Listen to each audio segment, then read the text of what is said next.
Our first Pinipini moving on to the final round. Pinipini Pulang Lupa Uno, Zara!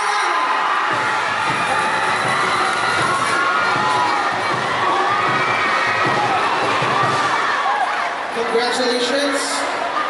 Next up, moving on to the final six. Pinipini Talon Cuaco, Maria Romina Hernandez.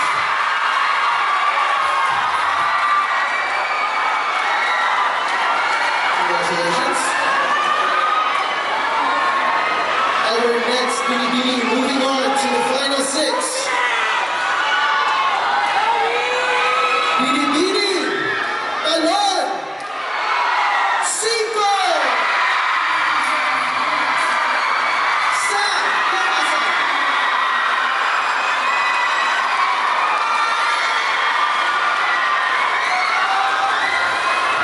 Next up, the fourth Pinipini moving on to the final six is Pinipini Ilaya IBSJ.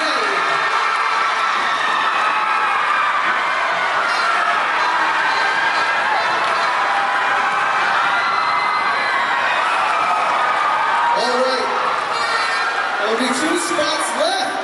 Who will be the lucky to move on to our final six? Is it Ono?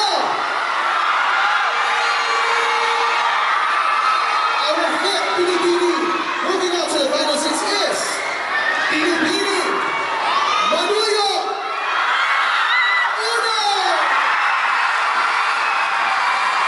Raven Maxwell.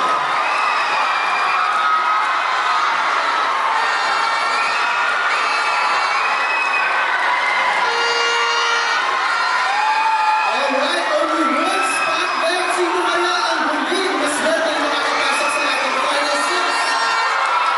Sino?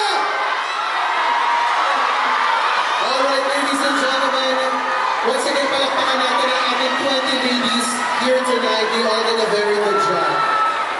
Our last spot for our final six goes to Pinipini Manuel Mas. Save Mitch Fernando.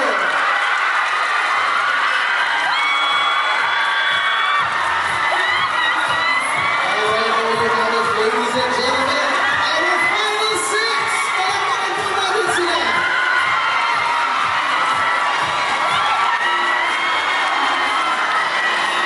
Also, ladies and gentlemen, palakpakan po natin ang ating 14 beautiful Pinipini candidates who will not be moving forward in the competition. They did a very splendid job. So, beauty, under one last question. For the question and answer competition, our judges will choose who of the Pinipinis will win the question and answer competition with Pinipini. Let us ask Ms. Pia Garcia, judge number 1, to draw out the first Pinipini. I pick Amigo Mitch Fernando.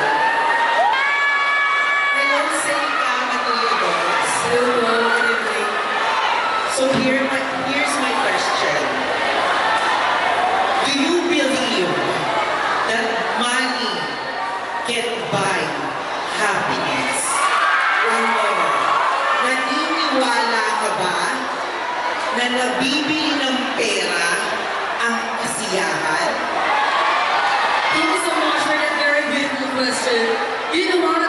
Maging practical po tayo. Sa buhay, hindi iikot ang mundo kung walang pera. Tama mo ba? Ngunit naniniwala po ako na hindi lahat ng bagay pera ang makakapagpasaya. Kaya ko, ang tanging nakakapagpasaya sa akin ay ang nanay ko na sumusuporta sa akin. And I wanted to inform you na nabalitaan ko kahapon na she is cancer survivor. At naniniwala po ako na ang tunay na kaligayahan ay hindi galing sa pera, kundi sa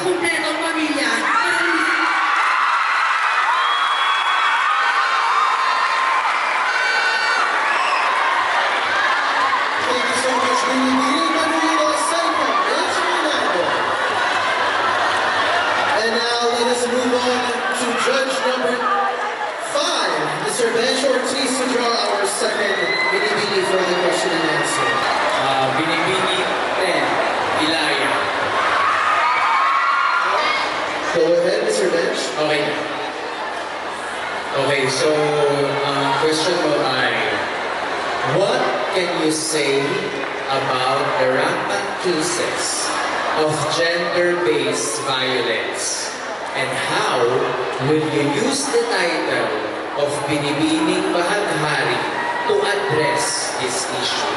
Again, what can you say about the rampant cases of gender-based violence? And how will you use the title of Binibining Bahaghari to address this issue?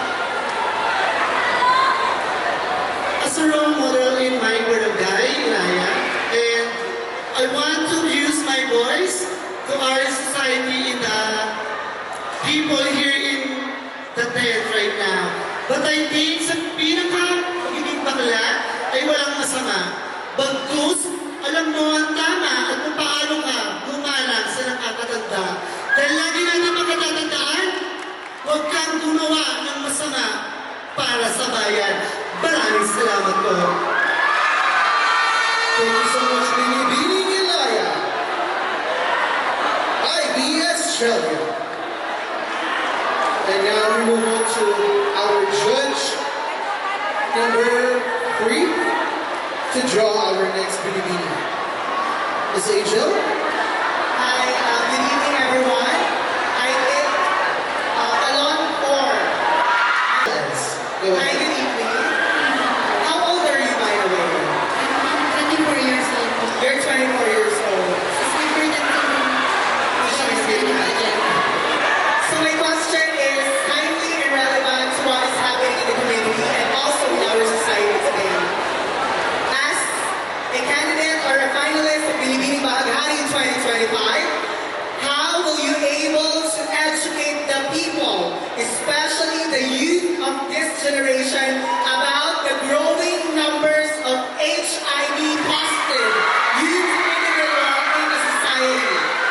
Again, how will you educate the people or the community of Las Piñas in terms of the growing numbers of HIV positive individuals in our country? Thank you. Good evening, ladies and gentlemen. Ang inyong pong pinatong katanungan sa akin ay sasagutin ko lamang sa abot ng aking kalaman. Ayan, ang HIV, yes, is relevant daw na nakakaalarma at nakakabahala. Alam naman natin yan, ladies and gentlemen. Pero kung tayo ay magiging well-educated at ma-practice ang safe sex, ating matututunan ang pagbaba ng case ng HIV dito sa Las Piñas, hindi naman sa Las Piñas at sa buong bansa. Oo, kondom nakakatawa pakinggan, bastos sa iba. Ngunit kung iisipin natin, ladies and gentlemen, na kung gumamit tayo ng kondom, ito ay safe, at mabababa ang ating buhay. Yun lamang po, maraming salamat po. Maraming salamat, Binibining Bahaghari. Maria Romina Fernandez. And now we proceed to judge number 2, Mr. Wayne Renzo, to pick our next. I picked Sonia. Alright, Binibining Bahaghari. Hello, Sonia. Actually feeling greatly empowered tonight. I actually made it to top 6 because I'm on the very same stage last year, but unfortunately I did not make it. Thank you so much, judges, for making me part of the top 6. My question to you, since we have our politicians and lawmakers around watching right now, how will you urge our lawmakers to finally pass the SOGI Equality Bill and recognize it as a long overdue legislation for the LGBT community? You want me to repeat the question? Okay, again. How will you urge our lawmakers to finally pass the SOGI Equality Bill and recognize it as a long overdue legislation for the LGBTQIA+ community? I'd like to start my answer by simply educating the people that sexual orientation and gender identity expression doesn't just only limit to us, the homosexual community or the LGBT community. SOGI Equality Bill, this cover regardless if you are part of the hetero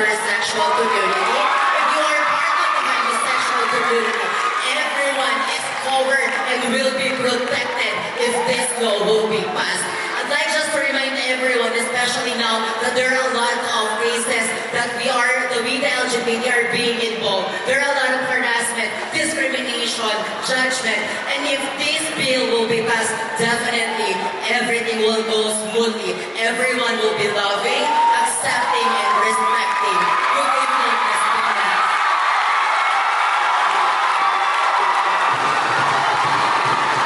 Thank you so much, BBB. Walang hiwa-hiwa. Zoe naman.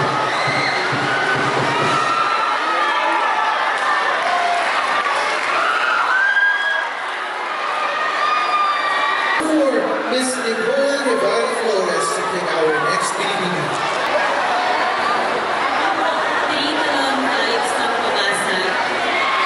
Alright, BBB, Talon 5. Good evening. Okay, so here's my question. If I were a genie in a bottle and could grant you any wish, what would that be? I repeat the question, I'm so sorry. If I were a genie in a bottle and could grant you any one wish, what would that be and why? It would probably be for the LGBTQIA+ community to be accepted for who we are. I am an advocate of promoting inclusivity, equal rights, and acceptance. And I am encouraging each and everyone that no matter how our gender identity and sexual orientation differs from each other, we should be more focusing on our abilities and capabilities in this world. That we have a huge contribution that we could contribute from around the world. And I believe that is something that people should recognize, not our differences, but our abilities and capabilities. For I always believe that we are all just created by the one and only beloved God. And all we need is inclusivity, equal rights, and acceptance. Thank you, and good evening.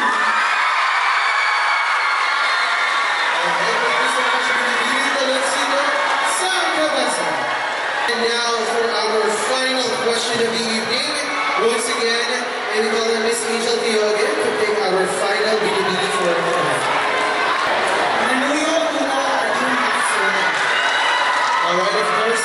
Good evening as well, and congratulations. So my question would be, if given a chance to add a color to the LGBTQIA+ community flag, what color will it be and why? I think kung bibigyan mo ako ng pagkakataon na dagdag ng isang kulay sa bahaghari, ito ho ay ang itim. Bakit? Marahil pangit man pakinggan, ngunit para sa akin ang simbolo ng itim ay katapangan. Lakas ng bawat parte ng LGBTQIA+ dito sa ating lugar. Naniniwala ako na pangit man sa paningin ng itim, ngunit ito para sa akin ay nagsisimbolo ng pag-asa. Pag dinagdag ito sa kulay ng bahaghari, nagsisimbolo ito ng tapang ng isang individual, lalong-lalo na ng parte ng LGBTQIA+ community.